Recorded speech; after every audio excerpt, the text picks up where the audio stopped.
Are we live? We should be live, yeah. Good, good. I'm glad to come in on waiting for it to show up here on the stream. Um yes, okay, we're live and we can be heard. We can completely skip that entire part. Hi everyone. Welcome to another Geeks for Fun live stream. I insisted on being on video for the beginning of this because Alfie had other plans, but I decided to go extra hard on the old Lego hat today in honor of the latest episode of Dragon Ball DC. So there you go. You got Lego, DVDC, Vegeta, and Super Saiyan holding the Joker by the, let's call it, the throat. Um, And neither Legos him, are hard. I mean, so our PNGs on the screen. He wasn't really holding with the throw in that either, but Yeah, yeah. we make do. We make do. How is everyone? Oh, I hope everyone's doing good. We're getting a lot of hellos. Hey, it's that Sid Part 2 guy. Yes, yes, it is. Hey, good to see you guys. Yo, Vegeta Lego Vegeta. That's right. Man, He's whipped it Lego out. should really do legit Dragon Ball sets. It'd be cool. I'm honestly Hype. surprised because Bandai, I guess Bandai is a competitor in a lot of senses, but you think they just throw out the license for something as big as Dragon Ball? If Fortnite can get it, Lego surely could. I don't know, it's weird because like Mega Bloks seems to get all the anime license because there's like Pokemon Mega Bloks and stuff. Interesting. Yeah, I know. This is the content people came for. Yeah. Uh, anyway, hi everyone. Hope you all enjoyed the latest episode of DBDC. We decided we'd try to bring the live streams back more regularly, and it seemed like a good time to do that a week after the episode dropped. So I'm not going to be the only thing on screen the whole time. Alfie's going to instead put some Xenoverse custom models up on the screen for you guys to watch and enjoy while we chill out. The yellow flash says "Sing Chala Head Chala." Super chat. Make it happen. All right. Shala, head shala. No, it's not a super chat. I'm saying make it happen. You've Oh, ruined it. damn it. Fuck. You've flushed money down the toilet. It's just the story of my life, man. Luis Martin says, "Will Davian be introduced?" Davian's in it. Davian has been in like 3 different episodes at this point. I know. Oh, I believe Oh, I oh. believe we've been crashed. We've been gatekept and gaslighted because I sense a girl boss in the vicinity. Raw. That's me. It's Smugstick on YouTube is also joining. Yes, sir. That is me. Yay. All right, Ian, do you want to turn off your video and I can put on the fancy stuff? Fine. Deprive the people of my Lego creations. Here you are. Okay. I changed my picture to me instead We of can Low Godzilla. let me get rid of this. Now we're gonna do Yay. Okay. things. We now should have on the screen the Xenoverse 2 CAC screen, which y'all could see a very handsome looking man who is kitted out in Dragon Ball uniform. Woohoo!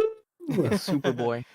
Yeah, I just figured while we answer like DBC scene questions and stuff like this will be something interesting to put on screen and acknowledge that we haven't forgot about Superman in Dragon Ball. It is still happening, so y'all should have something interesting to watch while we do this. But let me try and make sure we can get some of the Xenoverse background music as well on here. So. Y'all aren't just stuck listening to our dulcet tones. All right. Do we have any other news in terms of voice stuff? In terms of what? In terms of like questions or anything? Oh, okay. We need an origin story of Batmite Sandtail. We don't need sleep. We need answers. I guess the origin of it is Alfie initially just pitched it as like, oh, it'll just be like avatars and stuff. And I was like, okay, here, throw all this cool shit on it. And then he just straight up made fucking Mixel play. Like, I'd assumed he was gonna do more than that, but he didn't. And so Batmite's just kind of like randomly got a Saiyan tail and Green Lantern ring on. Yes, sir. So that's the origin for it. But it's Batmite. He can do whatever. So there's no reason that Batmite in comics couldn't have a Saiyan tail. So get on my level. That president's in my wallet. Oh. Alrighty. What else do we have here? This Comic Platypus says, finally something good in Xenoverse. Clark Kent gets to beat up the Saiyan Saga, everyone. I've got a couple variants of this as well, so if the chat has a specific Superman they want to see, we can change to that outfit as well while we do this. Nice.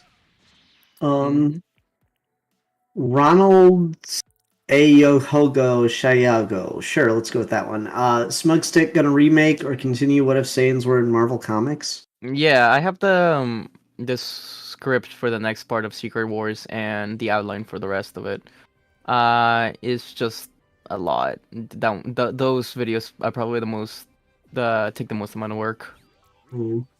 It's hard to find all those comic renders, isn't it? Yeah. It's a monstrosity. We got a super chat from the Comic Platypus. Are either of you reading Monkey Prince? I have not. I've fallen off of comics hard, unfortunately. What is that? It's Sun Wukong in DC. So they Oh. basically just stole from Alfie and I bar for bar.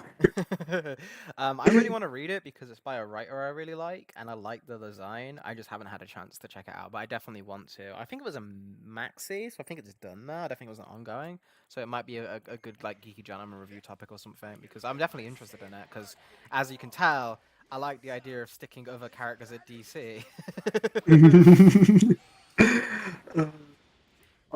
Rayer says, if there will be any multiverse type story, how would you guys go about it? I mean, technically we've already done that, because we had, Kakarot go to the Bombshells universe in the Super Saiyan Saga, then, Bombshells is its own universe, so that's a multiverse story. So the answer is, we would just do a saga, if we found the universe interesting enough. Pretty much, yeah. So there's always that potential, because again, DC is kind of famous for having all those different Earths, but we just have to find the right one. Is Goku father will be in the comics? What? I'm assuming you mean the show. Will Bardock show up in DBDC? Is what I'm assuming this question is about. So the answer is he has. You can go watch the origin of Nappa and Vegeta, the birth of Vegeta short that we made. Bardock is in it. We gave his Scar an origin, and we got a really sick design for Bardock, so I'd certainly like to use him again. And there is a plan to one day use him again, but I don't know how much we want to go into detail about that. We're gonna use Time Spoil it. Breaker Spoil it Bardock, all. Clearly. You're gonna put Seth the programmer in it? That's crazy. We've got him to voice it. He's come out of the channel. That'd be pretty good. I think Xenoverse has decided to just stay stuck in the loading screen, so I'm just gonna close. It takes forever to load all his powers. Exactly. Let's see here. Why is Frieza in DBDC? You'll have to catch next episode and find out. DBDC? Yeah. Yeah, you did. Frieza's gonna be the next episode. Majin Joker. Majin Joker. Margin Joker's also gonna have to show it up. Yeah. So you'll just have to see about that. What about Goku Black? I mean, I'm just gonna keep saying you need to watch the episodes, because we did Kakarot Black. That was. You're in gonna the Doom put Saga. Steel in it? Steel. Oh yeah, we can do Steel. That would be fun. Yeah. Yeah. Kakarot Black. Kakarot Black. I mean, we did. Man, and we had a character literally the name made more sense in our series than it did in the main line, because Manchester funny. Black taking him over would mean he's Kakarot Black. Like, it actually would mean his name. Yeah. I still like the fan art that Fox did of, like, I guess the what if scenario of what if Manchester Black just like fully transferred his mind over into Kakarot's body, and his Kakarot in the fucking leather jacket and the Union Jack shirt. That was something special. It was a good outfit. It was a good design. How do you think Cassandra is dealing with Superboy's leave following the last DBDC part? Ooh. That's an interesting one because Cassandra, she very much in the same way that she viewed Kakarot now as like her new father. That would obviously mean that Gohan would be seen as like a brotherly figure, and the fact that Gohan's leave is based on him attacking her, I think is definitely something she's going to feel bad about. I don't think in the sense you may think of like, she's scared of Gohan or anything like. No, she lived around the Bat family, and if anyone's going to understand like being afraid of accidentally killing someone you love, it's Cassandra Cain. That's like her entire deal, is that she's scared of that. Because when she looks at people, she literally sees how to kill them. That's just how crazy her training was. So if anyone can actually understand Gohan's anger and like his rage bursts and like how out of control they could be, it would be Cassandra. So she's very sad that he left without her getting a chance to like help him with that, because she would have been able to if he stayed. Mm. And that's the thing of just sometimes characters don't make good decisions, but they make decisions that are in character, that are believable from where they're at. Because, I mean, of course, in life, people don't always make good decisions. So that's one of those things, like, the right thing for Gohan to do would have been to stay, but he hasn't, and now there's going to be fallout from that. You'll just have to see exactly what form that takes. Let's see here. Will Martian Manhunter be Gohan's teacher? Not particularly, no. Piccolo. Yeah, there's so many parallel things that people think we're gonna do. No, there's not gonna be a Piccolo Gohan dynamic with Martian Manhunter. It's not planned for, or I think anything that would even really make sense, because Piccolo's kind of like a hard ass, and Martian Manhunter's a big marshmallow. Like Martian Manhunter kidnaps Gohan and trains him in the desert, and just like instantly like breaks and like, here, have some Oreos. He just couldn't do it. He'd be just too nice. Uh, And Martian Manhunter at the moment is like not in a position to like train anyone because his fucking wife died. yeah. And actually, speaking on that, Ooga Booga says, is Martian Manhunter leaving the main jail cast after the death of Hawk Girl? Leaving, no, but like he's just not in any kind of shape to fight. Like Jean's powers, like especially because we not ignore, he still has like super strength and super speed. But that's just not really where we stack him. He's got generic super strength and super speed. The thing we really like with Martian Manhunter is to focus on the mental powers, because that's the interesting thing. That's what makes him unique. And so for him to control that and use it properly and serve as like the League's form of mental communication, all that things, he needs to be in control of his own mind and his own space, and he would just be like a danger to the League if he were to try to operate on that same level anymore. So that's just not something that he feels up to doing, and that's why he said that the League lost 2 members, because he's not sure he'll ever be able to operate on that same level again. Again, it's that very Dragon Ball thing where, especially like as of late, with like how they treat Goku's Ultra Instinct, where he kind of has to go in. And Luis, you know about this because we were working on a video where this gets brought up. Yeah. But like how like that, the mental key is what's going to let you use all of this power. You don't just necessarily have that power like immediately. Mm-hmm. It's very much like how you wake up that day is how that's going down. Mm-hmm. We got a $5 super chat from Golarock. He says, what if Saiyans were in Buddhist mythology, aka the same verse as Sun Wukong? That'd be interesting. Mm-hmm. I mean, it's funny to think about like aliens in classic mythology, because then they would just be interpreted as gods, right? Or something of that nature. So I don't really know like what that would be. I'd like to see friggin' Wukong versus Nuzar, though. Yeah, that'd be cool. Yeah, I Versus mean, who? an Uzaru. Oh, that'd be cool. Yeah. Yeah, or like a troop of Uzarus or something. That'd be fun. Um, let's see here. Any other thoughts on Buddhist mythology Saiyans before we move on? I guess as well, it's just kind of like, does Nappa still have the garden that Louise keeps giving him? Yeah. Have you? For Do you know sure. about that, Ian? Because I think it's really cute. Oh, that Luis keeps like in every Nappa lives or turns good, he just always gives him a little garden to go attend Yeah. to. Yeah, it's very Yeah, cute. it's a good running gag. It's because it's always hard to do anything with them, so at least have him do something on the side. Yeah. Scourge the Dreammaker. Will we possibly see more of Turles in the future after being cooked vegetables? No, I don't think Turles is making a comeback. He got pretty eviscerated by Gohan. That one's pretty dead in the dirt, so to speak. Yeah, But like we're talking like atomized, like Gohan well, not literally. atomized because there was blood, but Yeah, um, well, but like the physical part of it is just yeah. fucking gone.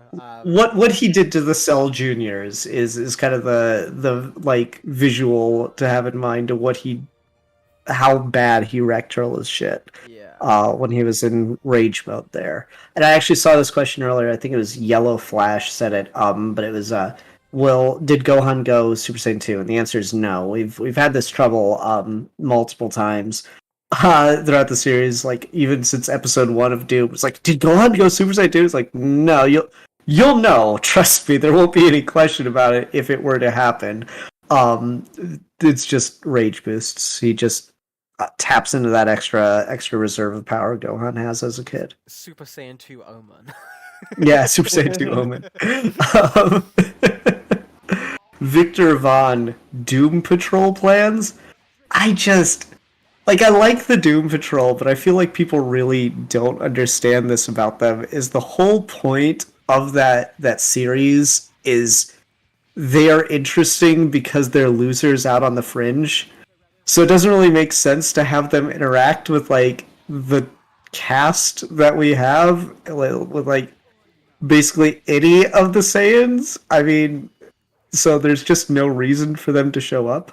Um, no Doom Patrol unless some crazy shit goes down and we can think of a obscure ass character.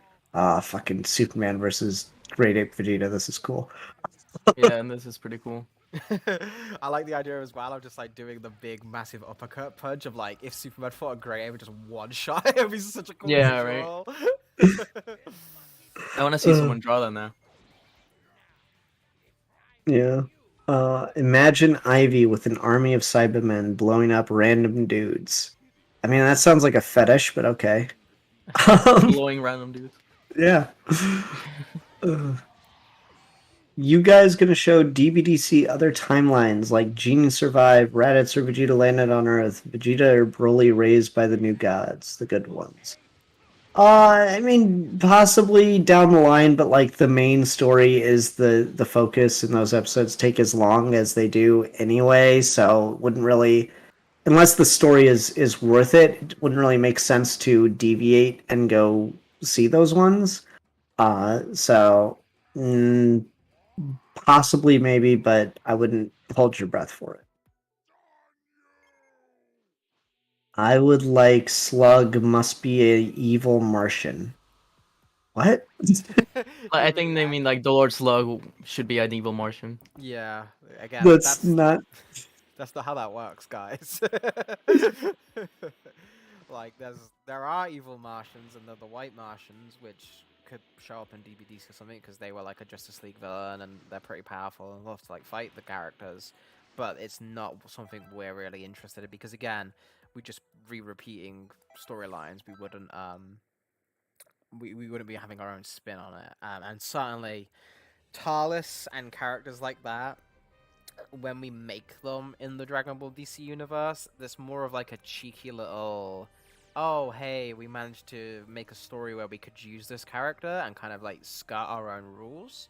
But we're not going to be like making like Janemba as like a demon of Lucifer or something, right? Like we wouldn't. That could be cool, but it's not something we're necessarily interested in, if that makes sense. Boo. Because that's the thing, right? Is you want to see the villains from Dragon Ball DC versus Goku and the cast. Like you don't want to like if you want to see Goku versus the villains he's fought before, you can watch Dragon Ball for that. Now I Right. know then why is Frieza coming? Well, you'll have to see. Surely that would contradict my own just lesson then, right? But you'll have to see. Frieza's coming in for the views. The view. The views. That sweet views. Yeah, we need some of that smug stick ad revenue. Yes, sir.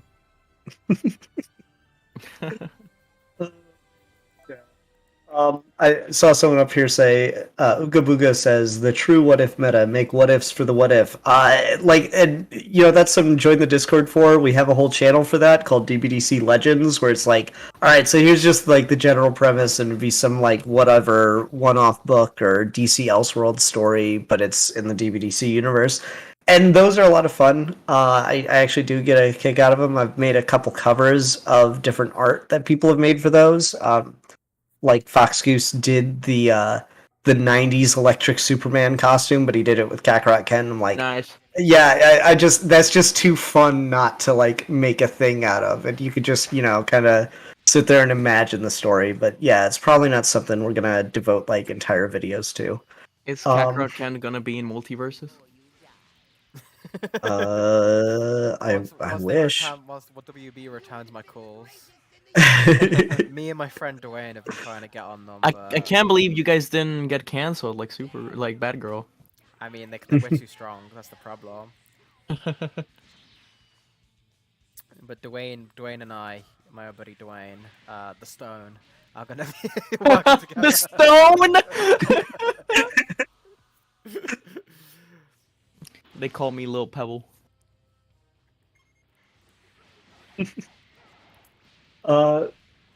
Speaking of Frieza, how'd you guys get Little Karibo for this? From I Trenton just Brown. asked him.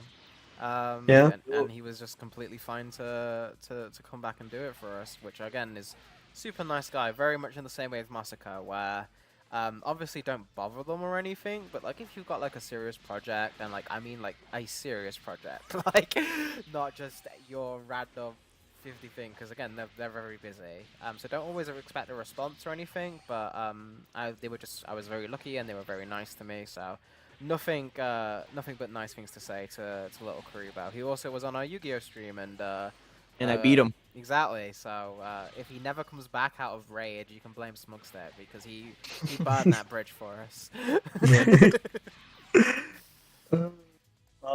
Alan Perkins, is Trunks going to be Vegeta and Wonder Woman Kid? No, because Trunks already showed up in DBDC. The April Fool's video is canon, and yes, Smugstick voiced him, and it was amazing. It's me, Trunks. Yeah. Oh, Louis, I think- please do the type of troll intro. Oh my god. If I could remember like, word for word, I used to do it all the time. I don't remember how it goes. Attention, all time patroller, all proud warriors. There we go. Ronald Sheago says Kryptonian's going to appear in DBDC. No, that's the whole premise of the thing. Is it's a universe without Kryptonians. Quite the opposite, in fact. But maybe they can appear. They can't appear in DC, but maybe in DB. DB's any. There we go. I love that so many of the questions are, well, is this thing going to be like the thing from canon? No. That's what makes it interesting, is it's not. I don't know what you want. If Vegeta played Yu-Gi-Oh, what deck would he play? Somebody asked. Oh, that's a good one. I think. I feel like Go ahead, Luis. I feel like it'd be something like Chaz. You know what? Yeah, because like you'd think at first you go for like the big power beat sticks, but Vegeta's like his shining moment. So when he's more tricky, like when he goes big power beat stick, he always loses.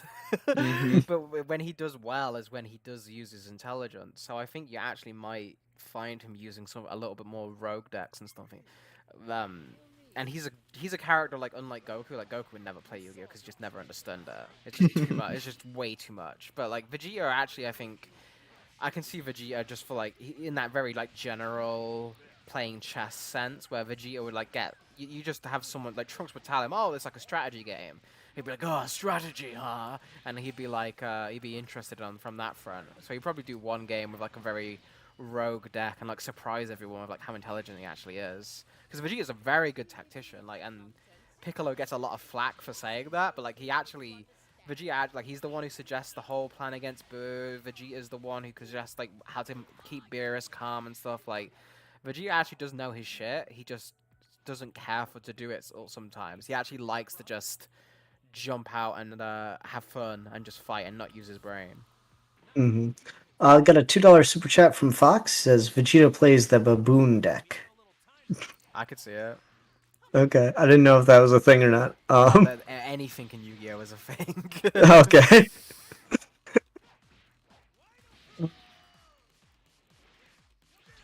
This is the good one. I'm so happy someone asked this question. So how exactly did Shiva seduce Kakarot? Exactly, like in extreme details. Oh my god. Well, he didn't exactly seduce her. He's not that hard to convince. He's Goku, guys. Chi-Chi asked, "You want to get married?" He was like, "Yeah, sure."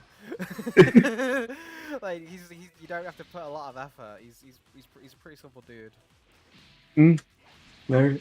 If it feels good or it like tastes good or whatever, he's like, "Yeah, sure, no problem."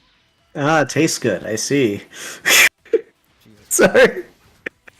I'm so proud of myself. Dumb question from SS Jordan. He says, dumb question. If Kakarot was gamer, which console would he play on? PC, PS4, Xbox, Switch? Switch. You know those things you give to like babies, where it's like a pre-programmed iPad? That. Because he wouldn't know how to do anything else. Like he tried a button mash and like blast through the controller. What's one of those games where you just hold down the button and it, like, makes the like numbers go up and the lights thing? Like, you know what I'm talking about? One of those like just baby games. Yeah. Yeah, you play one of those on the fucking He'd have a good time Nokia with cell that. phone. He'd have a very good time with DVDC After Dark. Ooh. that. Ooh, there we go. And then that's what we should call the streams. DVDC There we after go. dark. Only if we do them in a hot tub. That's the only way I will sign on to this. I'm sure we could find a way. Yeah. Man, see, that's what I need to do. I need to just be a hot tub streamer. I could pull it off. I like this one. This one's come up a couple times. Did Raz consider Kakarot Raish consider Kakarot as a possible candidate as the leader of the League of Assassins? No.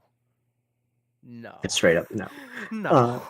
I mean, Yeah, pretty much. He wanted to use him as a weapon, not as an heir. He respects Batman for his mind, not for his martial arts skill necessarily. Well, I mean, I think it's a bit of like he needs both, right? It's like you need like a full package. He's not going to accept anyone just a genius. Like I don't think Ras would want like Mr. Terrific or something, even if he'd be really smart. Or, like the Question, like he needs that like complete package human being perfection. That's what Talia sees in Bruce as well, right? Is like he's good at everything to a high level, and not just one thing, which is what you'd need. He's just like me. Yeah, I mean. except Talia would never turn you away. I'm just saying, if it was him in the head of the demon, it would have gone down like that.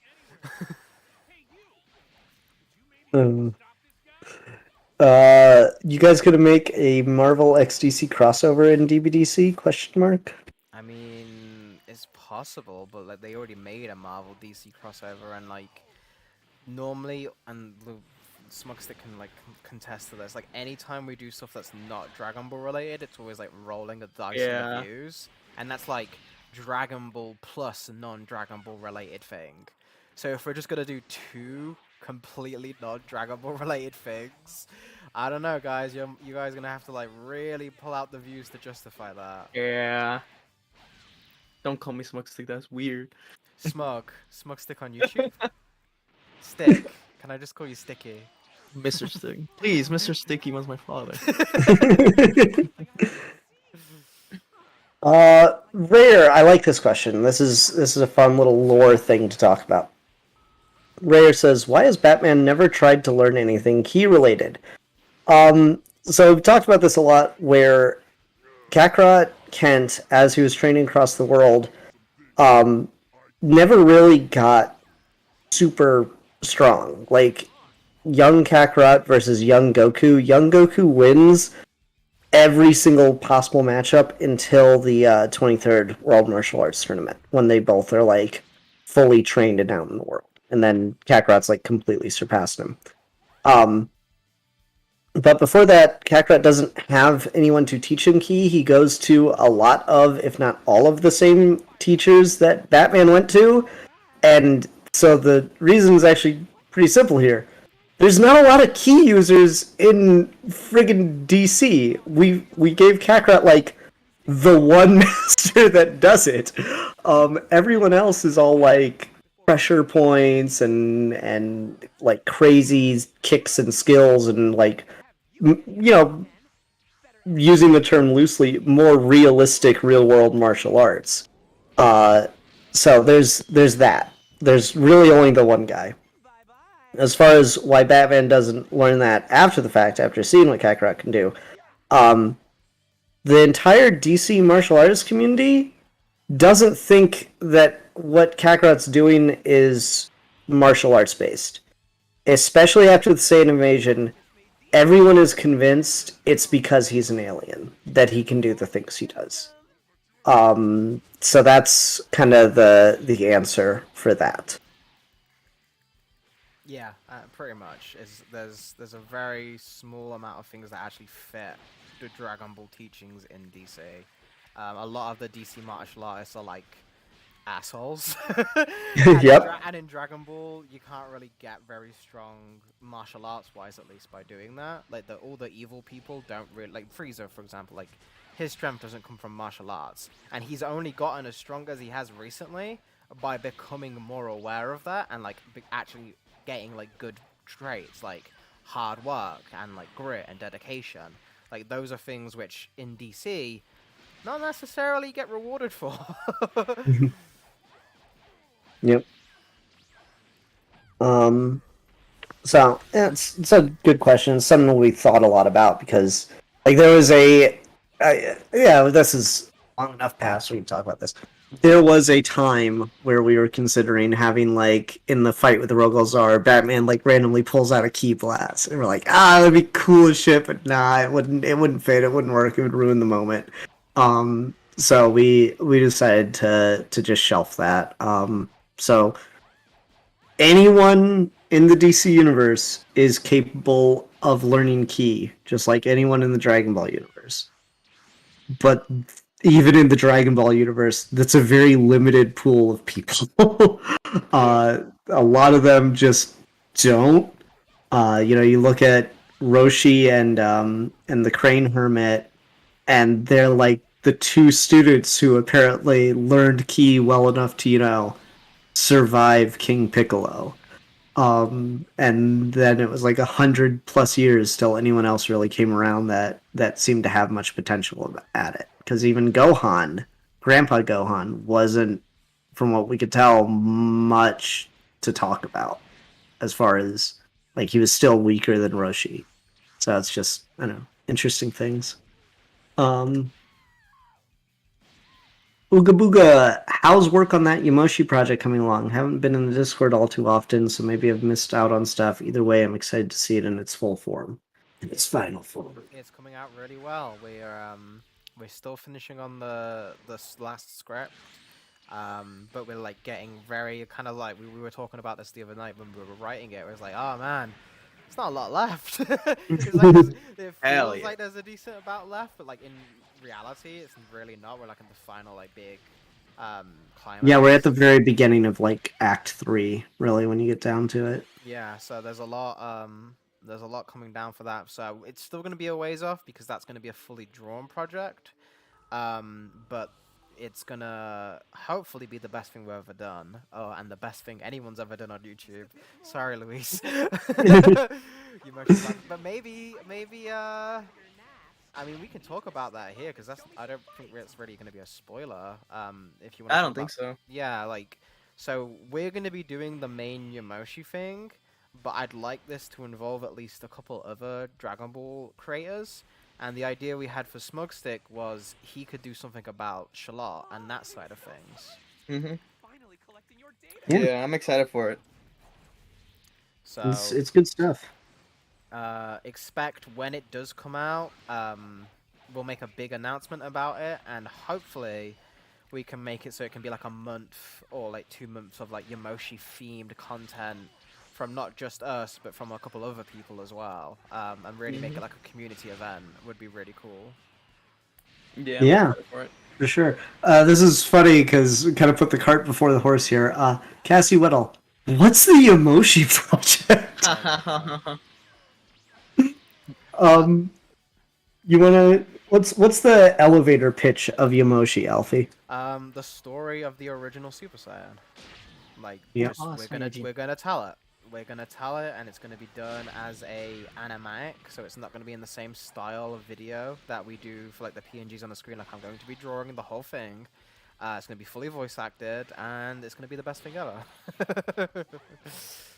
There seems to be a little bit of confusion. Yeah, I was about to say. Yep, you heard it here first, folks. Shalot is officially canon in DBC. How does DBDC Yamoshi compare to the new gods? Yamoshi is not in DBDC. So the entire premise of the series is what if Planet Vegeta, I'm going to say that again, what if Planet Vegeta switched places with Krypton? Yamoshi was on Sadala before its destruction. So when the swap happened between Planet Vegeta and Krypton, Yamoshi had already lived out his entire life. Yeah. So he is firmly not in DBDC, but the actions that he did that affected the Saiyans going forward for their history were a part of the history of the Saiyans that ended up in Yeah. DBDC. Yeah. So, So the Yamoshi he is and project he is more of a isn't. prequel to Dragon Ball. I think Yep. of it that way. Yeah, you Mhm. can watch Yamoshi as a Dragon Ball fan, and it's not gonna have any. You won't need to watch anything else. Just think of it in the same way as, like, you know, the History of Trunks special or the Bardock special. What if they made another one of those, but about Yamoshi? Is like the best way to think about it. Like, it's not nothing to do with the DC stuff. Yep, 100%. Or is it? Or is it? Ha Cassie Weddle says, that sounds awesome! Exclamation points! Yasha of the Flames. Vegeta's brother has been in this story, but he died, correct. Tarbal was killed by Rogolzar because he is not a very useful character in Let's that. go! Though I gotta say, my favorite like headcanon that someone put out there, and I'm perfectly comfortable with it, is Rogolzar has like a little skull as a belt buckle, and someone was like, "That's fucking Tarbal's skull." I'm like, Oh wow, that's "Yeah, crazy. you know what? Fuck it, let's go with that." That's scary. Uh-huh. Dark, very, very dark. It is very, very dark, but also it's kind of cool. It's actually Smugstick's skull. Yeah, it's the skull of Smugstick from YouTube. They can kill him. Simply too based. The Baiba Ikari. What's the Bat family's relationship with Kakarot? I mean, we've shown it pretty, regularly. Bruce and Kakarot were good friends. Maybe not quite best friends, but that goes more to Kakarot being a little more friendly with other people. But yeah, they were good friends. Kakarot's still kind of like Dick Grayson's mentor in a number of ways. And he was hanging out with the Bat family in episode 4, and they're getting along and doing fine. And they get along well enough. They're like, here, take one of our many orphans. And that's how Cassandra. That is the story of how Cassandra Cain ended up on Kent Farm training with Goku. Pretty much, right? This is the trend we continue to follow. Yeah. O'Shane Lindsay says, "Did you guys forget that you revived Nappa and Raditz a few parts ago?" Fuck! Did we do that? Oh my god, I can't believe that. No one's brought that up before. I'm sorry, I shouldn't be a dickhead about that. No, we haven't. It's just, again, these things were gonna pay off. You just have to give us a little bit of faith because again, these episodes take a while to come out, and they're already long, and there's a lot of story to cover. So they're not relevant at the moment, but they are going to be returning in like a capacity that you won't miss it. You'll know when they're there. We haven't forgot. We've got a very distinct, a very cool plan for both of them. You're just gonna have to wait a little bit longer with us, and by a little bit, I mean maybe quite a bit longer. But hopefully again. I mean, I'll feel comfortable saying Nappa and Raditz are not in the Doom Saga. Yeah. That's, So then that's you got that kind of gives you a little- sense. You got a little cameo from him in that vision from Vegeta in the past, but they're not Yep. going to be showing up in the Doom Saga. Correct. They're not going to show up in the Doom Saga. They were like, if you want to know what happened to them after they were brought back to life, go watch the Jenny Larfleeze videos because it answers the question. So you just gotta like actually watch the video. It's so painful to produce content that answers these questions, and no one watches the content, and the questions continue. It be what it be. Oh, also, while I'm here, and I've got my my two brothers with me, I wanna stick up for someone here, right? Whoever decided that, and spoilers for Dragon Ball Superhero. Oh. Whoever decided that Beast Gohan is a ultimate, like, you need potential unleashed ultimate to achieve it, and that's like stated by Toriyama, is full of so much fucking bullshit. Because trust me, I eat every word to Toriyama says like a fucking sponge. You want a Toriyama quote? You call me up. And the only thing he said about Beast Gohan is like, he thought it looked really cool and was glad people liked it. That's it. He hasn't said shit. So get the fuck off Smugstick's ass Yeah. and leave him alone. Oh man. Yeah, it's been you getting a lot of ride. comments on that one. Yeah, so I posted a short about it, where I gave it to Future Trunks because when we were hanging out, we actually saw that artwork of Future Trunks with Beast and Gohan with Rage. So I thought it'd be cool to do a little short about it, and people kept saying, "Oh, you need Ultimate to be able to do it." And I looked everywhere, and there's no statement about that ever. It's just one of those things, man. People take like a one bit of misinterpretation and run with it, and it happens so much in the Dragon Ball community, all the time. And we never learn. We never learn. Anyway, sorry to derail things, but that was bothering me. I need to defend my boy. Appreciate that. Wait, Smugstick is your brother? Yeah, Yes. that's right. You're all so is Sid Part 2. We're actually descended from you know the fucking, you might guys won't know, he's not very famous, but you know the One Above All? He's actually our dad. Yeah.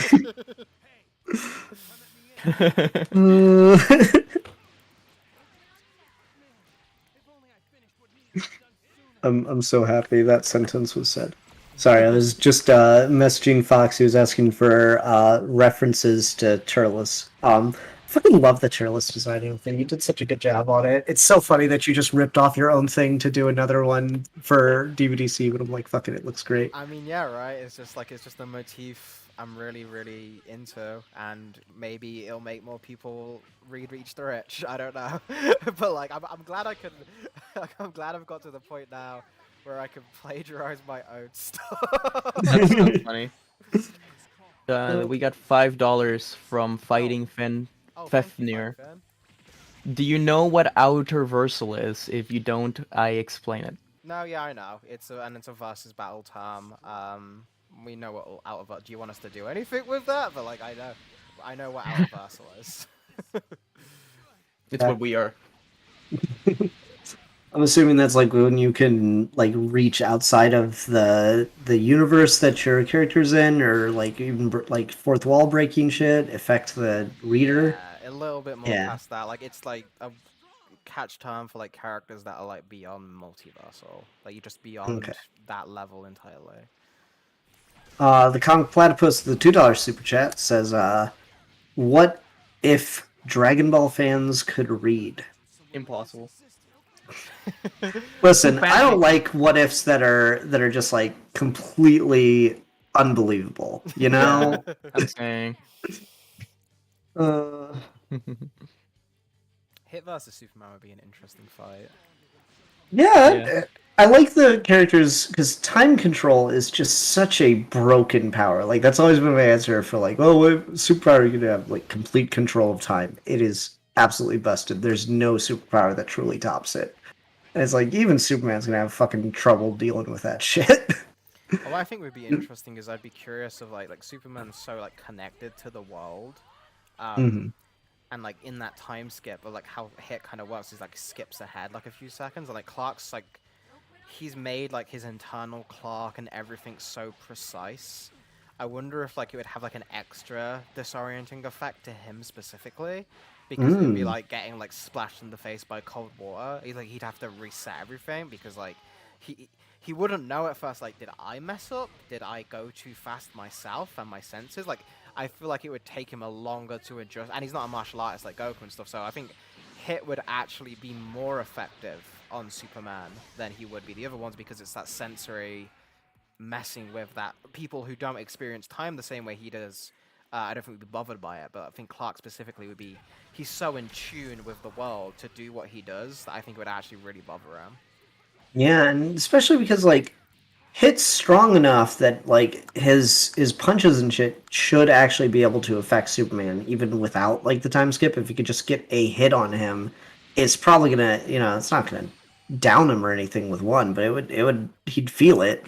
So unguarded hits on Superman, that's not something he's super used to. Superman isn't like a I feel pain all the time kind of guy, so he has a harder time taking damage. Um, so it's I don't know. It's an interesting matchup. I'd see that. Mm-hmm.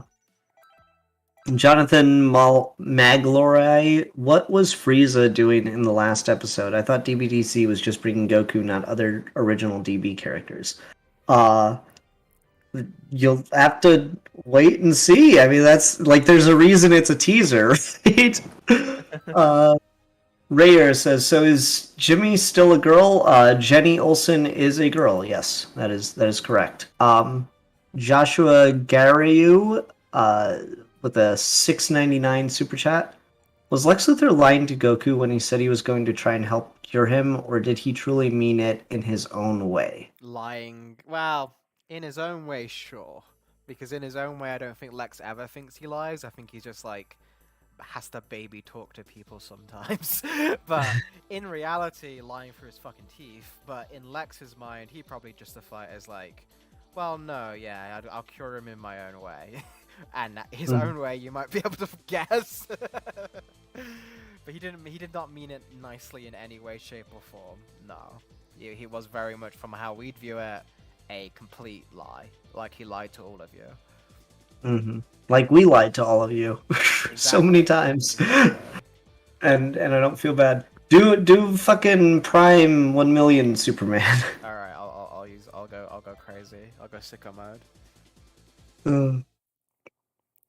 Fighting Fefner with a $10 super chat in relation to his other thing. Outerversal is being beyond all dimensions, for example, the Bleed, Speed Force, and God's Fear, and New Gods, etc. I was just curious if you guys knew anything about scaling, but I can help you scale if you need it. I'm good. But thank you. I appreciate being nice about it, but I'm good. Thank you, though. Yeah. Appreciate the super chat, though. Thank you, sir. Yeah, thank you. You gave him my Halo. Yeah, because I wanted to just go fully bullshit with him, because that's the point of the character, right? Angel Superman. Was Lex setting up Legion of Doom stuff before the Saiyan saga, or has he only been coordinating Legion of Doom since the Super Saiyan saga and onwards? I guess the answer would be the second one. Like he starts setting it up. You could maybe argue in the middle to end of the Entity saga is when he starts, because that's when he like leaves the Justice League. But the beginning coordination of the Legion of Doom starts all the way back in the Super Saiyan saga. So you can put it somewhere in that time frame.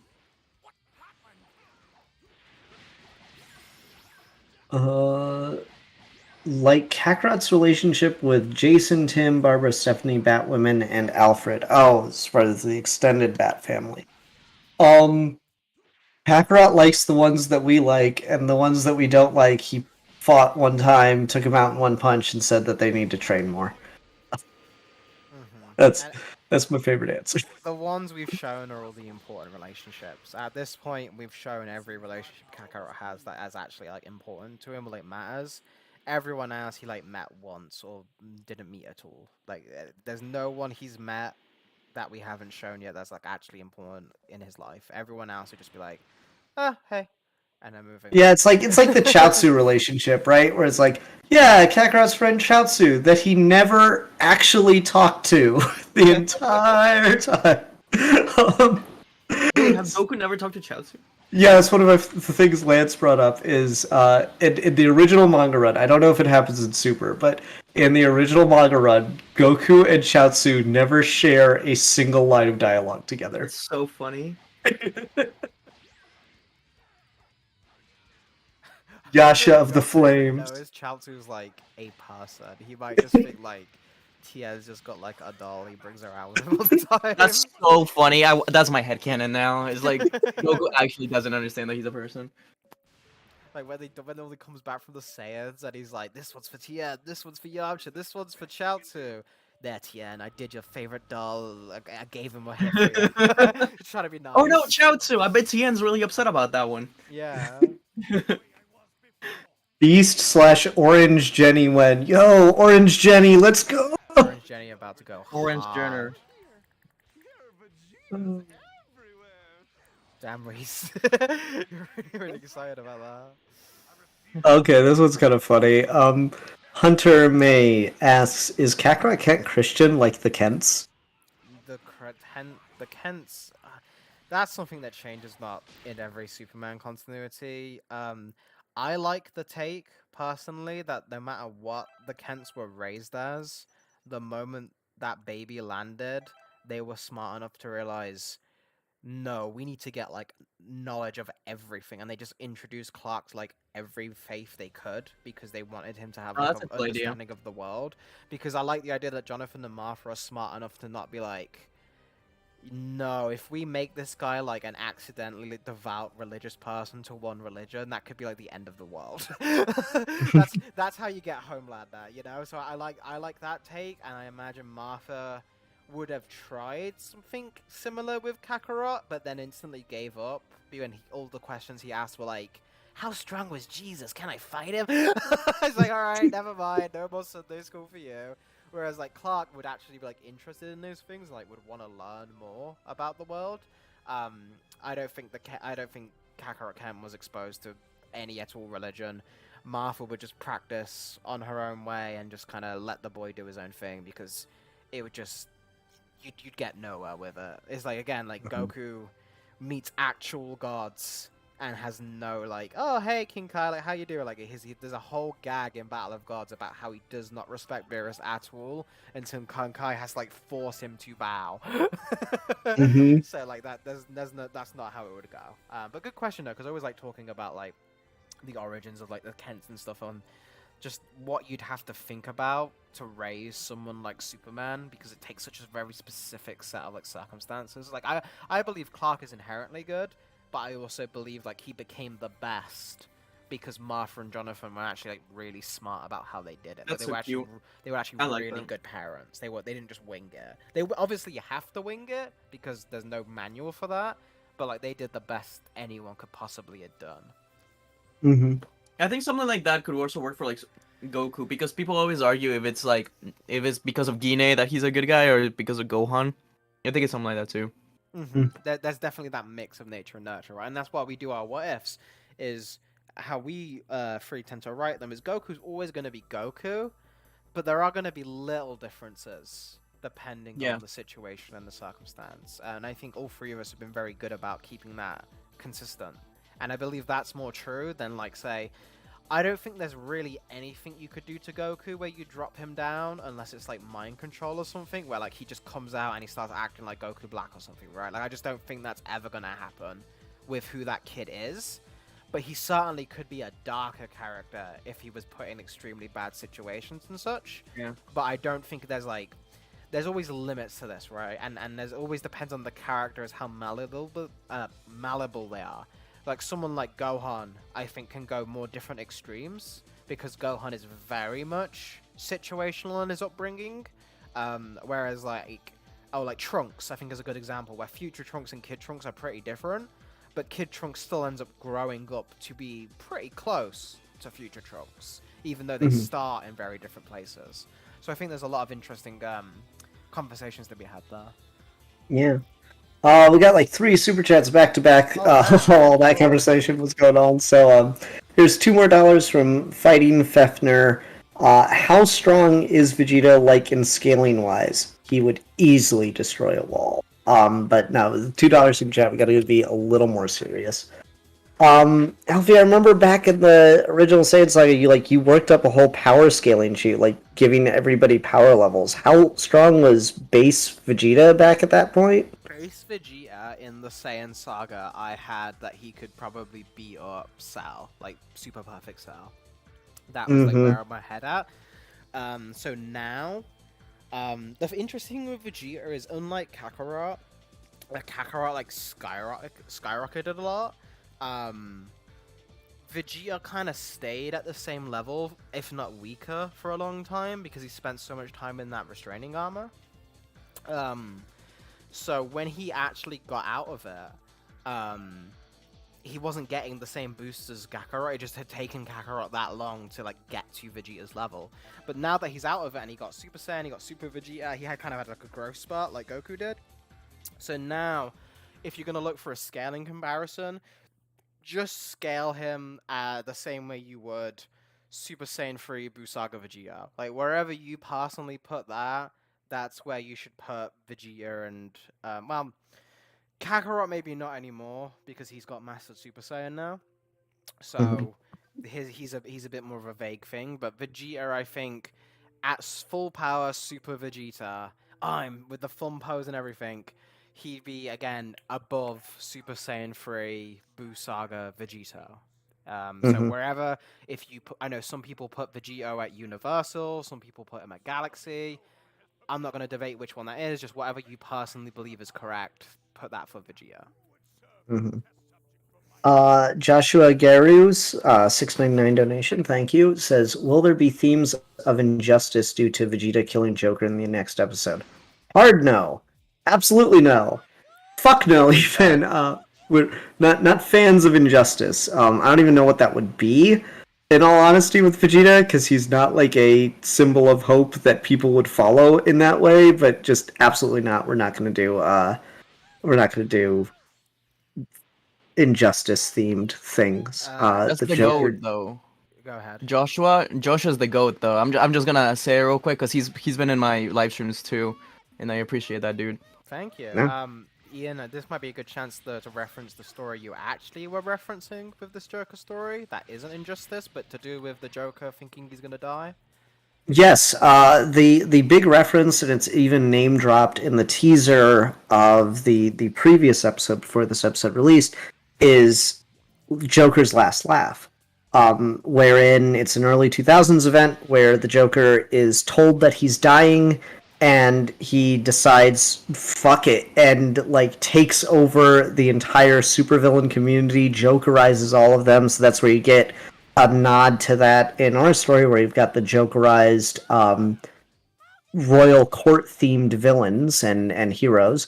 And then he's going to try to basically kill the world. There's a great scene in that comic that, again, slight reference to, more of a like respectful nod, wherein Joker, like Batman and the Justice League are on the Watchtower, and they're like, how bad could the Joker get? And Batman's like, you don't understand. And then they like look up at the earth, and like the entire Amazon rainforest is on fire, but in the shape of a giant smiley face. So it's just, it's good shit. It's good shit. So that was the true reference for Joker's last laugh, for the death of Joker and what that means. Really great story. I recommend go reading Joker's Last Laugh. It's a great comic, but no one besides us reads comics, and even I'm falling off of that. So Um, Please, Senpatu, pick up a goddamn comic book for once in your life.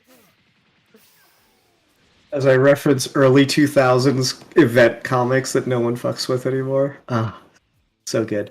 Anyway, Scullivan says, is SS3 actually possible since he needed to die to achieve the form, and without Dragon Balls he can't get the dead bod that let him reach it? For a second I read that as dad bod, which is just imagining Goku with a dad bod's really funny. Um, The so, I is Super Saiyan 3 possible? I have a real I really you guys might be able to comment with me on this because I really like it's never stated, but I when I was little I always did notice the pattern that like okay, so Vegeta never got Super Saiyan 3 and Gohan never got Super Saiyan 3, and the two people we see with it are Goku, who got it while he was in the afterlife with a body that is like infinite stamina, and like when he has a normal body he's worse with Super Saiyan 3. He's like, oh man, this isn't how I remember using it. And then there's a fusion, which are like broken, weird things where like you get like you basically become like a gag character when you're a fusion. Like Vegito can fight people as Candy, Gotenks can make ghosts that are sentient, like all this kind of crazy shit. So like it does lead to the thing that while Super Saiyan 3 is such like a weird, draining kind of aberration of a form, do you need like a little extra kick to get it? Do you need like that extra like something needs to be on your body that isn't natural to let you get Super Saiyan 3? I really like that idea, but that's not something that's like in canon. In canon, there's no like stipulation on it, and like Goku teaches Kale and Khalifa like, hey, maybe you could do this, so maybe they'll get it, but then at the same time, they're Universe 6 Saiyans, which are different physiologically, so I don't know, man. But personally, if I was gonna do Super Saiyan 3, I think I do like the idea of like a normal Saiyan through normal means of just training just couldn't do it. It's just too much energy output, like an obsessive amount of energy output. So I like the idea that Super Saiyan 3 maybe you need like an X factor to do it, and that X factor could be a number of different things. It doesn't necessarily have to mean like oh in King Kai's planet or whatever, right? Like I like the idea that as long as there just needs to be something, there just needs to be something that like gives you that extra to push yourself even further beyond what's possible, if that makes sense. So that's I like that's the that's idea. my idea.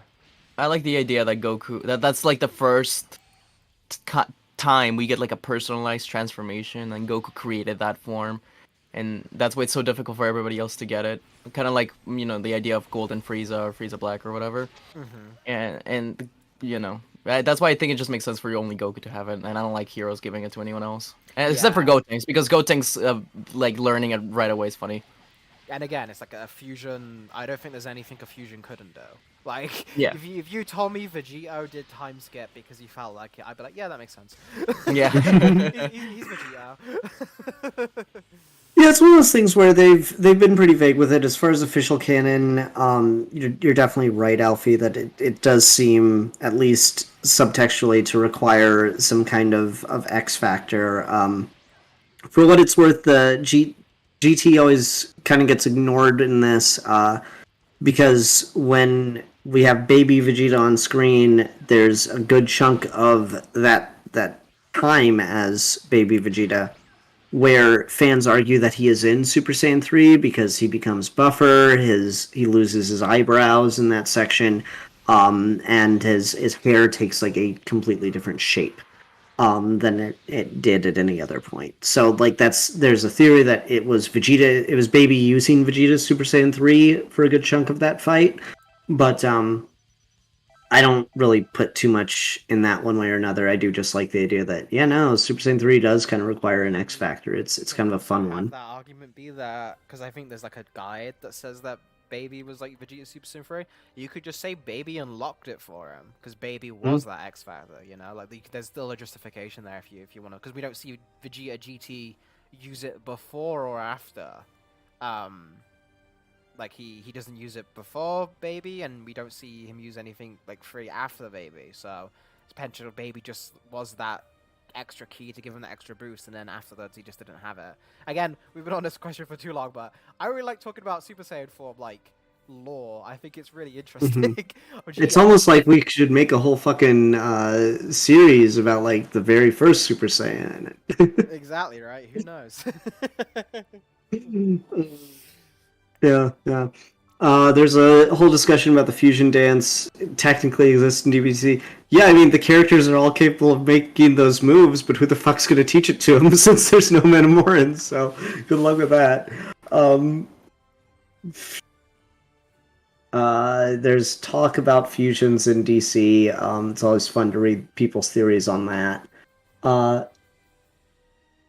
What mod are you using, Alfie? Or mods? I'm using the Dragon Ball Xenoverse 2 expanded mod. I think it's revamp. I think it's called. That's like the base, which is really cool because it gives you like different characters like Gokhan, Golden Cooler, like Black Freezer and stuff like that. There's a lot of really cool stuff in it, and it makes the game look a little nicer. But on top of that, I used a couple of like custom skin mods to make the outfits, and like a hair mod for like for Kalal and Kara. So it's a bunch of different mods. But if you just type in Superman Dragon Ball Xenoverse mod on like YouTube, you'll be able to find the outfit pieces. And then I just suggest like looking at the hair pieces and stuff. If I can like give one bit of like, please do this, because it'll make me happy. If you can make Superman's in Dragon Ball style eyes be like, I knew you were gonna ask that, yeah. golden age Superman eyes, because I experimented like, oh well, maybe I should give him normal eyes for this. It looks weird. It just doesn't look right. Like it just doesn't look like Superman. This at least still looks like golden age, like happy Superman. Like if you give him regular eyes, you always run the risk of either making him look weird or looking him look like really angry. And I just don't think that, like, Supergirl works fine. You can give Kara regular Dragon Ball Girl eyes, no problem. But for some reason with Clark, it always just looks weird. So that's my, if you make a Superman and DB, Superman single pupil agenda, let's get it going. I have to be back, fellas. I'll be back. You good. Yasha the Flame says Kakarot doesn't use phones. I've got a meme reaction that will prove you wrong. Rayer says, here's an outreach. Super Saiyan 4 in DC? Question mark? Anything's possible. Everyone keeps asking, are you going to go down the GT path? Or are you going to go down the Super Forms path? And I'm like, this is how we keep you watching the series, because who's to say? Yeah. Who's to say we'll ever touch those forms? What'd be the point? They're already so strong. We have a lot of options left on the table, which is why we still have so much storytelling left to do. Because there's a lot we can still cover, and there's a lot we can still have you guys question about. So Dragon Ball DC should end once you've reached a pretty good, like, oh, we've seen all the things we want to ask questions about, you know? And we're not, you guys haven't run out of questions, so we've still got a lot of series left to cover. Yep. Just sleepwalking Superman. Yeah. That's funny. Kakarot probably has a pager. Yes, sure, why not? One sec. Oh, I'm gonna take off my hat because it's fighting my headphones right now. Damn. The energy of the hat was what was keeping us going. Yeah. Well, they hinted at MUI on the Saiyan Saga. Yeah, but like we've also abandoned a lot of ideas from the Saiyan Saga. There's who's to say? Exactly, that's what I'm saying. Who's to say? We can do anything. Yeah. Oh man, it's gonna be fun. It's gonna be fun just to see people's reactions to things as they come up. I'm excited. I'm glad that you guys are all interested, but not to invite comparisons, but just like timeline wise, character age wise, we are basically in like the same point at which Goku was in the Cell Saga, right? Like there's very little difference between Kakarot Kent's age and Goku's canon age by the time we get to the Cell Saga. So like think about if you were sitting there like when they're working on the different grades of Super Saiyan, and you're like, man, when's Goku gonna get MUI, or when's Goku gonna go Super Saiyan 4? You're like, you're gonna be in for a bit of a fucking wait. Maybe just enjoy the story as is and see how it's developing. Um, Joshua with another $7 donation. Thank you so much. Joshua. You've been very sweet to us. Thank you. The attack on the whoops, and it got like cut off immediately. The attack on the Justice League members is a reference to the Tower of Babel, and if so, is Batman responsible with his plans? The attack on the Justice. The attack the Legion of Doom makes. No, those are entirely their own plans. Those are the efforts of Talia analyzing the heroes and kind of probing for weaknesses. That has nothing to do with the Tower of Babel reference. That is just 100%. All right, let's do this. We need, like, if we attack the moon base, that's got teleporters that the League. That is the same teleportation technology the Justice League uses. So we can use that, and then we can get the codes to access the Watchtower or the Hall of Justice, and then we can get in there and we can come and go as we please, which they've probably been doing to this point, just stealthily. The attack in Gateway City, which is a subtle one, is Dr. Psycho peers into Wonder Woman's mind. She's the leader of the Justice League. She's seen all of these people at their worst, at their most beaten down. Dr. Psycho reported back to the Legion of Doom with what the weaknesses, what are other weaknesses that they could exploit that they might not be thinking of. So like I'm actually quite proud of that scene with Talia, and I'm a little disappointed that like there's only been 2 or 3 comments about it, where it's just like, all the, oh, this is a fun little filler adventure, oh, this is like a side quest. Like, no, all of it has mattered. God damn it. And you will respect me. He's right. We thought out this whole thing pretty well. So I'm just glad that it's out there, that we can talk about that now. Mm-hmm.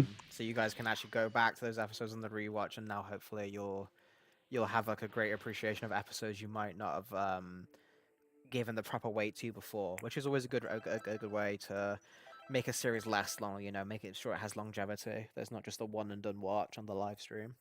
Mm-hmm. Yeah, no, I highly suggest. The episodes do take a long time to come out, and that's a really good reason to rewatch the episodes in the meantime, because hopefully there's going to be a lot of stuff that you missed the first time, and I guarantee you have, because I've read your questions, and the answers are like 90% always there. Will anyone actually talk about how Kryptonians just suddenly disappeared and the Saiyans just suddenly appeared at the same place and time in DBDC? Oh, okay, that's an interesting one, because there are still remnants of Krypton in the main DC universe that DBDC takes place in, because there are Daxamites. Daxamites are still alive, and they are an offshoot of Krypton. This is one of those things where we've played fast and loose and we've been really vague about. So the Saiyans on planet Vegeta came over, and that swapped with Krypton at a certain point of time. So it's just long enough ago that they were on planet Vegeta and not planet Sadala, but we don't know how long ago that is. There's really no answer. There's like, Krypton was also like a pretty isolationist world in a lot of continuities, and I tend to prefer that because it makes a little more sense as to why they're just not, fucking everywhere. So I'm kind of like, yeah, there's not a lot of people really knew that much about Krypton. And I think that's, Alfie, it's fair to say that by and large, that's the case in most mainline DC things, that like Krypton as a planet isn't especially well known throughout the universe, because Superman's not really going around all the places and finding like Kryptonian artifacts. Yeah, like how Krypton became famous is through Superman. Like, because Superman became this universal figure, people wanted to know about him, and so they found out about his origins and stuff. But like Krypton itself wasn't inherently famous. It was, like you say, very isolationist.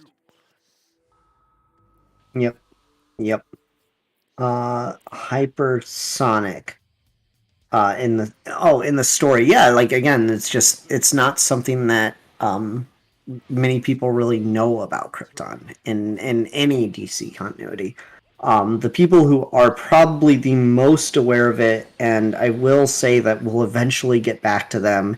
And it's kind of funny because you can tell how many people aren't comics fans because no one talks about the fact that the Daxamites have been firmly established in canon as, like, at the very least, the genetic fuel that makes up Rogolzar in part. Um, the people who are most aware of Krypton's missingness from the universe are the Daxamites because like that's where we came from, and just one day we looked up in the sky and there was a different planet there, and then these like monkey fucks just started coming over and beating the shit out of us, and it was mean. Very mean. Yeah, yeah. Because it's interesting because like one of the caveats to why like Kryptonians aren't strong on their own planet or whatever is like the gravity of their sun is so much more powerful, whereas Saiyans come from a world with like 10 times Earth gravity just to start. So like that's just another factor where Saiyans adapt. They just got stronger just by being in that solar system. So like the whole race got a fucking buff. Um, would the Dark Side Saga be the Boo Saga? Could incorporate Majin Vegeta by allowing Vegeta to be consumed by his fear. Again, we don't want to do these direct parallels, which is why I was hesitant to say it earlier. But it is, when it's fair, it's fair.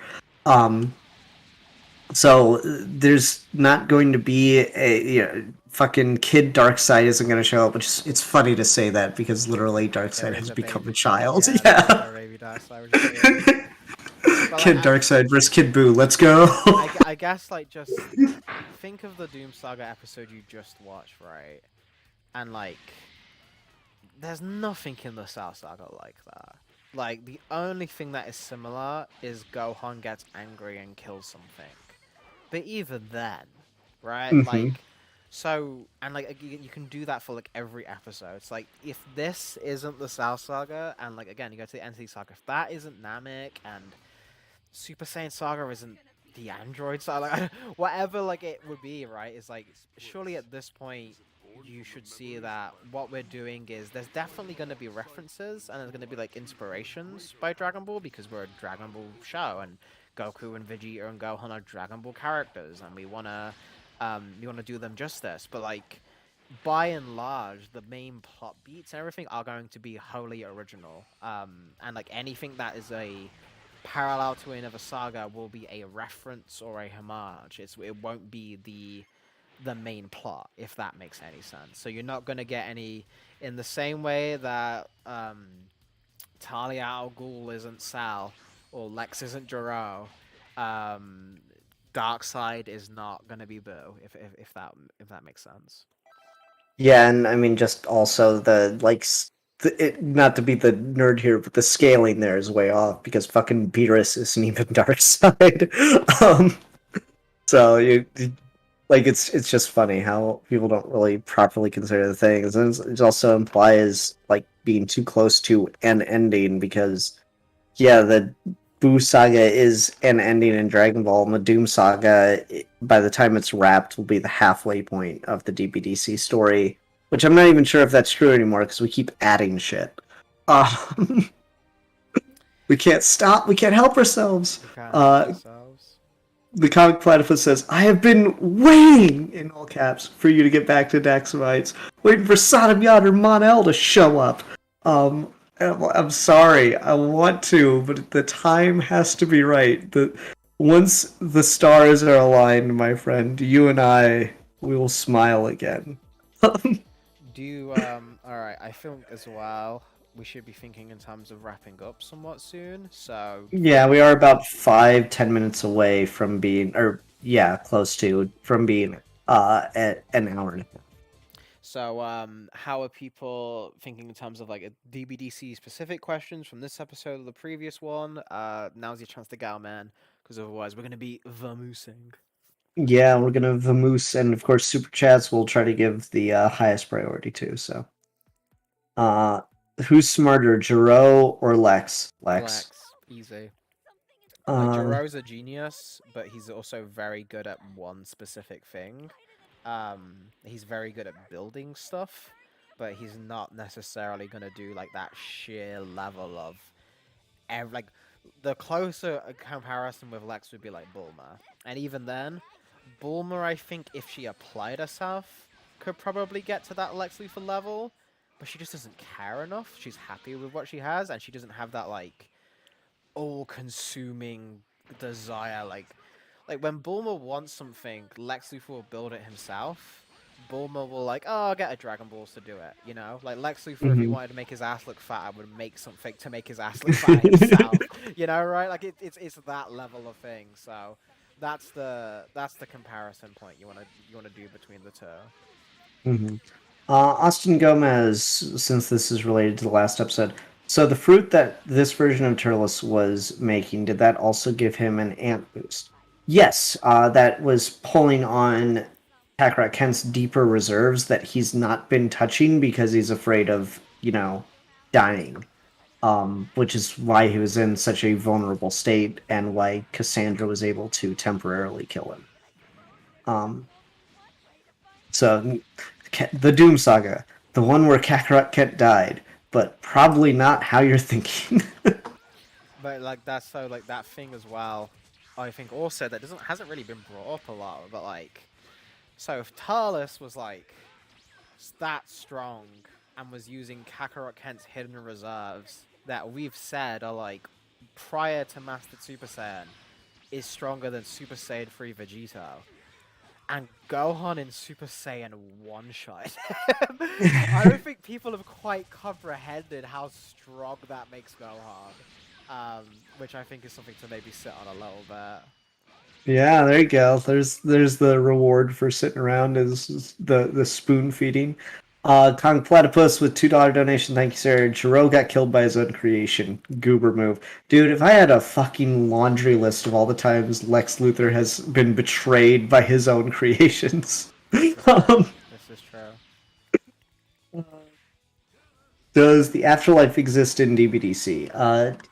The fun thing about DC is all afterlives simultaneously exist. So do with that what you will.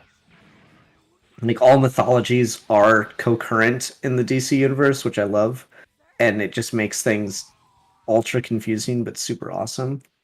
I noticed that Kakarot Kent no longer has the heart virus because of Cassandra healing him. No, that's not what happened. No. Cassandra literally killed him. She stopped his heart, and he was like medically dead. For like what a good 2-3 minutes. And then she restarted his heart. Cassandra Cain was a defibrillator. In that moment, she did not cure his heart virus. Yeah. So I saw a good comment where maybe she gave him a little bit more time with that kind of reset, which I kind of like the idea of. And that kind of lines up with what we've had already. So good comment to that. And I forget the name of the commenter who said that, but I do like that idea. But she definitely didn't save him. He's still got the heart virus. It hasn't gone away. Yeah, yeah. Let's see here. Is Kakarot Kent meeting Canon Goku in Doom? Who's to say? Would Beerus be more entertained fighting Kakarot rather than Goku in their first fight? In the first fight, yeah. But at the same time, that's like comparing like, oh man, I was more entertained squashing this ant compared to this slightly bigger ant. Like, at that point, there's not much of a difference until you get to God. Yep, yep. Dubious Lobo, the thing I'm most curious about is, did you guys really get Little Karibo to voice Frieza at the end? And without spoiling anything, is he voicing more lines as our favorite short tyrant? He is voicing Frieza, and that's all I'll say on it. Mm-hmm. How strong is Cassandra? There we go. Some fucking respect on my girl. Fucking student of Kakarot. No one's paying attention to her growth, and it drives me crazy. So Cassandra at the moment is still very much still in the midst of her key training. But she has made very impressive leaps and bounds. So compared to how she was to how she is now, I'd say realistically, because she's had like Vidal only got like a couple days really, and she just learned how to fly, whereas Cassandra's had very intensive training. Also She- broke that fucking guy's neck with like a kick. Exactly right. So like Vidal, but I'd say she's comfortably above Vidal, from like the Buu saga. I say she's definitely probably over like pre-Roshi training Goku, from Z. Sorry, not from Z, from Dragon Ball OG. It's like the Kid Goku that like fought Pilaf and stuff. And she probably in like in the 21st Budokai, she probably beat that Goku and Krillin as well. I don't know if she's beaten Jackie Chun. I don't think she's blowing up that moon just yet. I think she's in between that. So I'd say she probably caps out about like Mercenary Tao and her would have like a really intense fight. Like that would be like I think that's a good comparison. Yeah. Yeah, I like that one. Because like one of the things that someone mentioned as like some kind of plot hole that we did, not thinking that this was intentional, is Cassandra's using the Ryujingobang, which in like the original mythology is said to weigh as much as a great stone pillar, and it's like, yeah, and she's using it. Do you not think that means something? Like these are important details that, like, in episode we can't just like, because we do such a narrative structure which is different than every other what if. So in episode we can't just come out and say she lifted the Ryujingubang, which is weighs as much as a great stone pillar, meaning that her key training was coming along nicely. No, she getting up there. I like that idea of fucking Cassandra versus Tao. That's cool. yeah. It's also, go watch What If Cassandra Cain Was in Dragon Ball by Warp Star, because he did that, if I remember correctly. Yeah. It's been a while since I watched it. All right. Shall we do last 3 questions? Last 3 questions. Okay. I'm not going to do that one just because it's like we've answered something so similar to that. Shane Lindsay, is Future Trunks going to give Kakarot the cure for the heart virus, and where is Broly? Future Trunks did come with a cure for the heart virus for Goku, but fucking me and this chump sent him packing with some freaking British fella that Alfie knows. I assume they like live next to each other or something. And as far as where is Broly, I don't know. Where is Broly? Broly be Brolying. Mhm. We'll have to wait and see. Let's see here. Broly is hanging out with Lobo. I mean, maybe. I know you guys said you're not doing Trunks, but what I've seen, there are some very interesting ways you can integrate him into the story and make it make sense keeping the canon. He's in the story. I don't know what to tell you guys. He's in the story. Go look up the previous videos. He's right in the thumbnail and everything. Trunks, I promise, this is not a joke. I'm dead serious. Trunks is in DBDC. It's happened. And that is the extent of what we will do with Trunks. We gave So it there to you go. guys. Take it. Stop asking us, please. And if you really wanted that badly, make your own video about it. We'll watch it and shout it out. I'm sure it would be cool. Mhm. But we're not doing it. I wanted to do this one because I think it's funny. So if an average human is 5, what is Batman? Because wasn't Kid Goku like 20 and beating up dinosaurs? So like how power levels work, especially like when you're early levels, is they don't scale linearly. Like it's not like if you're a 2 versus a 1, you're twice as strong as a 1. It's more like the difference between a 5 and a 10 is like the difference between a regular human and like a superhero. Like that, and that's like that seems really small once we get to like the billions, like the millions, but like that's just how power levels in Dragon Ball work. Is like there seems to be like 5 is just human, and like every like number increase on 5, like 6, 7 is like a huge gap. So Batman, I think would be like a 9 or an 8. Like he wouldn't get to 10, Batman isn't lifting cars like Goku was as a kid. Like, he just isn't. That's just not physically what he could do. And that's what power levels measure, is they measure, like, your physical power. So Batman's below that, but he's, like, above Farmer with Shotgun because he's, like, again, he's a peak human. So, like, and all the DC martial artists and stuff would be, like, between that.